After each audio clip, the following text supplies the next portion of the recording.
Hello, hello, and good day, everyone, and welcome to basically the results of everyone's votes thus far, which I think I now have enough to go by as to how I'm going to do the episode in regards to Rynn's village.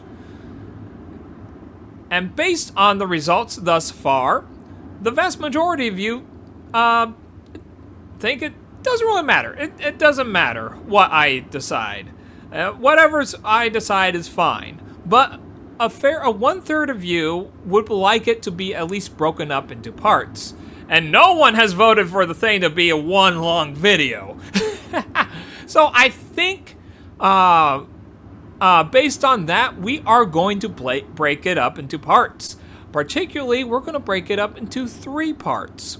Now, it's not going to be part 1, part 2, part 3, but instead I decided that I'm going to break it up into a first part, a bonus video, followed by a second part. The first part is going to be discussing basically how to get here.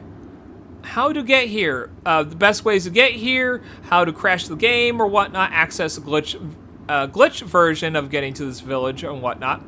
On some other things, including trying to get Arok out of the ground, knowing that no save is doomed of you not being able to access Arok, which is going to be nice to know when doing on the PS2 home console, given that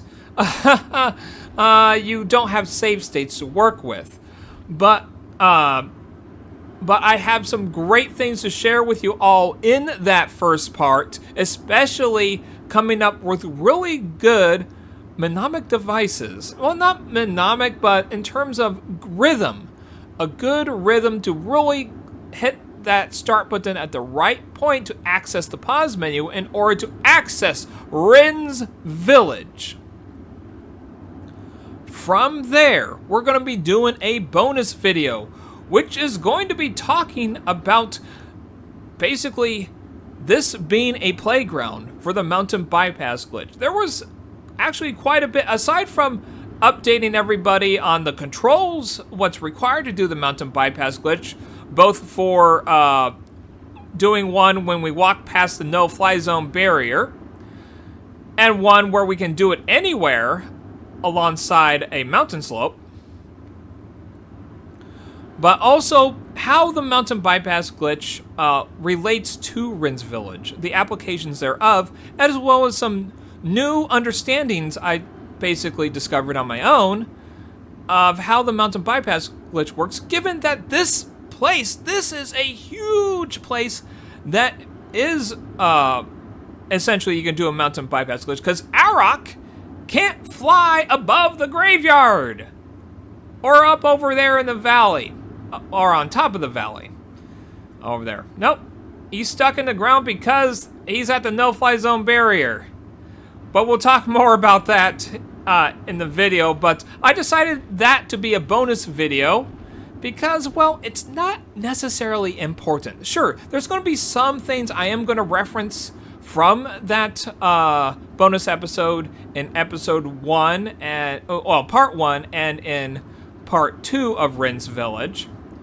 But aside from that, there's not really anything substantial from there. So if you want to know about the mountain bypass glitch, hopefully the controls and whatnot I do say in that is actually going to work for you, because for some of you, the mountain bypass glitch, I think, is kind of one that is out of reach for you, maybe. Where it's like, it's too hard. I do not understand how to make it work or whatnot. So hopefully I am able to do a better explanation thereof, and particularly how this applies to Rynn's village. But I will be doing another video later on at some point to discuss the more important stuff in regard to mountain bypass glitch. And nothing to the extent of this video, which was kind of a failure, sort of, given that I haven't put any timestamps on it yet. And this is actually a time before I even knew timestamps were a thing. But from there, we have part 2, which is basically gonna, now that we have Arok out of the ground, we have Rynn, we're gonna discuss everything else that we can do with Arok, excluding the mountain bypass glitch, as well as stuff we can do with Rynn. We're gonna explore Rynn's village, and basically understand what it looks like everywhere, what it looks like, what are the characteristics thereof, as well as how to basically be able to be gliding invisibly in the air to have a nice aerial view of the entire Rynn's village map, also known as Intro. But with that being said, that's basically how it's going to set up. Part 1, how to get here and how to get Arok out of the ground. Bonus video of the mountain bypass glitch and how it relates to Rynn's village. And part 2 where we discuss everything else. So, with that being said, I'm going to be uploading the first one here shortly.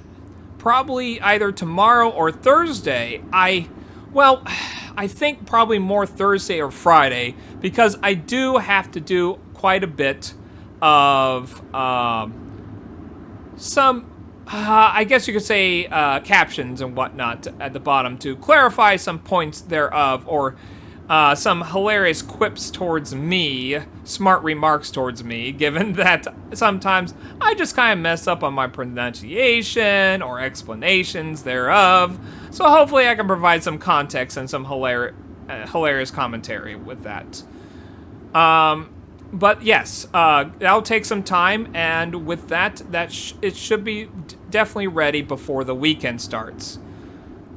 But with that being said, that is it what I have for the update. Thank you all so much for voting, and those of you who haven't had a chance to vote or whatnot, that is okay, because again, we already have a good idea what we're going to do with Rynn's village, and given the vast majority is leaving up to me, and others would like it in parts, we are going to do just that. So thank you all again so much for your participation, and hopefully we'll be getting that first part out to you soon. Like, comment, subscribe, and as always, have a great life, everyone.